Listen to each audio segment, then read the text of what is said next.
नमस्कार दोस्तों, मैं दिलीप कुमार। दोस्तों, पटना के अखबार में खबर छपी थी कल कि एसके सिंघल जो सीएसबीसी के चेयरमैन थे उस समय, पिछले साल जब सिपाही भर्ती का पेपर लीक हुआ तो उस समय एसके सिंघल सीएसबीसी के चेयरमैन थे।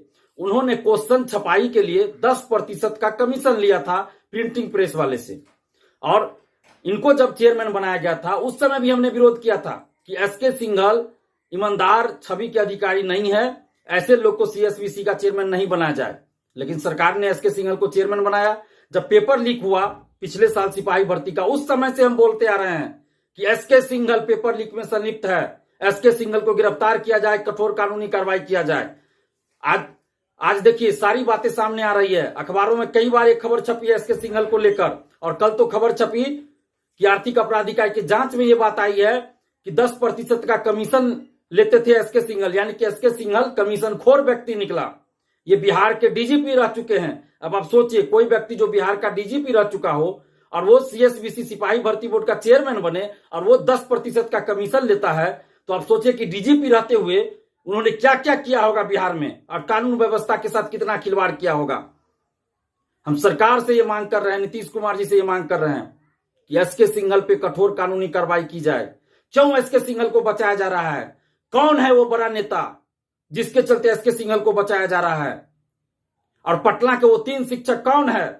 1.5 महीना पहले पटना के अखबारों में खबर छपी थी कि पटना के 3 कोचिंग शिक्षक सिपाही भर्ती पेपर लीक और बीपीएससी टीआरई 3 पेपर लीक में संलिप्त है।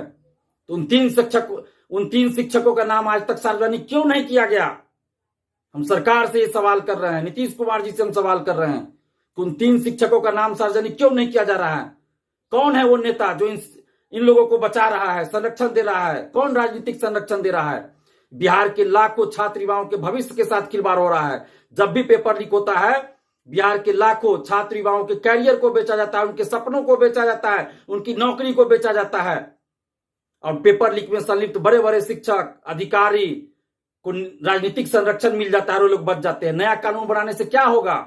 जब आप बड़े बड़े लोगों को पेपर लीक में जो संलिप्त रहते हैं, वैसे बड़े बड़े लोगों को जब बचा ही लीजिएगा तो नया कानून बनाने का क्या फायदा?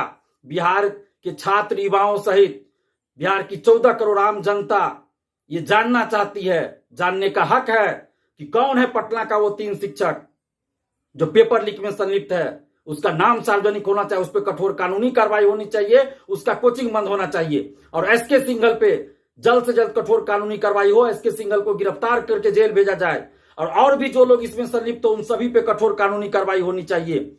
ये कैसा कानून का राज है नीतीश जी आपका? ये कैसा सुशासन का राज है?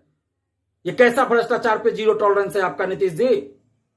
जहां एसके सिंघल को बचाया जा रहा है, जहां 3 शिक्षकों का नाम सार्वजनिक नहीं किया जा रहा है पेपर लीक में जो संलिप्त है, क्यों नहीं नाम सार्वजनिक किया जा रहा है? कौन है वो पटना का 3 शिक्षक?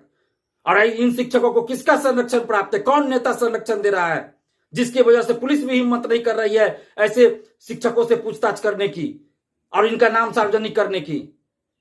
हम आपसे मांग कर रहे हैं नीतीश कुमार जी, अगर सच में आप कहते हैं कि भ्रष्टाचार पे आपका जीरो टॉलरेंस है, तो आप उन 3 शिक्षकों का नाम सार्वजनिक कीजिए जो पेपर लीक में संलिप्त है, और उस पर कठोर कानूनी कार्रवाई कीजिए। एसके सिंघल पे कठोर कानूनी कार्रवाई कीजिए और जेल भेजिए इन शिक्षकों को भी जो पेपर लीक में संलिप्त है, और एसके सिंघल को भी।